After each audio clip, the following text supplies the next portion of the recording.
മോദിയുടെ ഗ്യാരണ്ടി.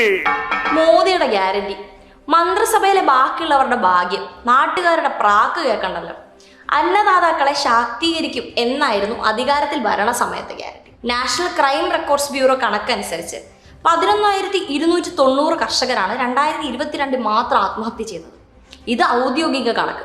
ഇതിന്റെ പല മടങ്ങാണ് കർഷക ആത്മഹത്യകൾ എന്നാണ് മേഖലയിലെ വിദഗ്ധർ പറയുന്നത്. 2014 5,650 കർഷക ആത്മഹത്യകൾ. ഇതിപ്പോ ഇരട്ടിയായി. അന്നം തരുന്ന കൈകളെ കയറെടുക്കാൻ പ്രേരിപ്പിച്ച ഭരണാധികാരിയാണ് ഗ്യാരണ്ടിയെ കുറിച്ച് തള്ളുന്നത്.